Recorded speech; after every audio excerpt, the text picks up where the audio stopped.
Hi, everybody. Welcome to Behavior Bites. My name is Brad. And I'm Mike, and we're also joined by our producer, Aaron, who's behind the camera. Hello. Today, we are going to discuss a really simple but very high yield strategy that we like to call front loading. Brad, take it away. All right, so put very simply, front loading is giving a student a heads up on what it is that they can expect and then explaining how they can be successful when they're doing the activity. Yeah, and what this has in common with a lot of the strategies that we discuss is that it provides clarity. It provides clarity to the irrational mind that sometimes happens in our students. That's just a great driver for a lot of these strategies. The other thing that it does is that oftentimes as educators, we make these assumptions that kids know what to do, but they're choosing not to. And this is a way for us to kind of cross that off the list. It takes a minute or two, and then we can establish, oh, okay, now they're fully prepared and they do know what to do. Yeah.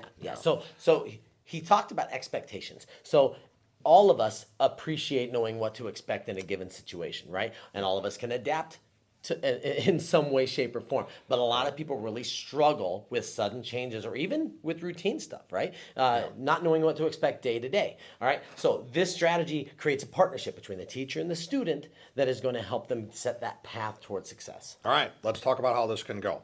Let's use a math class. You know, you have a student that's been maybe showing some challenging behaviors in a math class. We're going to try this. We're going to meet with them before they go into class. We're going to explain maybe what the lesson objective is, maybe what skills that they're going to need, maybe give them a chance to ask questions so that we, can kind of be sure that they know what to do. We might also roll in some behavioral expectations in there. So here's the stuff that you're going to need to know how to do. If you get stuck and need help, remember to raise your hand, wait patiently till a teacher comes over, and then ask your question. It's great. We can kind of do a combo of the academics and the behavioral expectations. Yeah, absolutely. It takes the guesswork out of it, right? So it helps reduce that anxiety.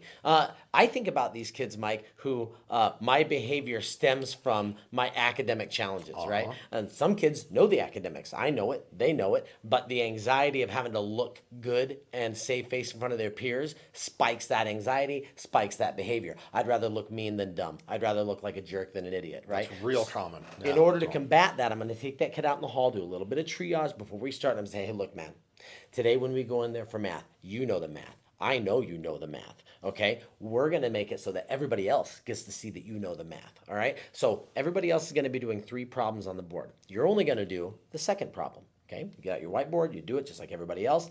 Flag me over. I'm going to take a look at it. If you're right, great. If you're not, I'm going to help you be right, okay? And then when I'm asking people to share the answers, guess what number you're going to share?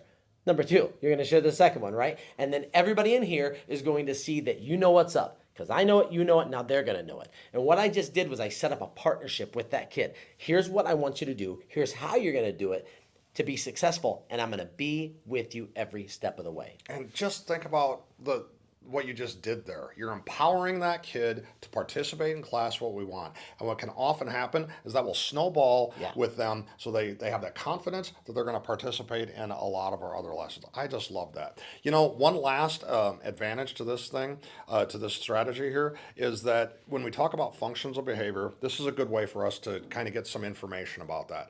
If we use this, then we can actually figure out, is it something that they can't do or is it something that they won't do? Right. Yeah.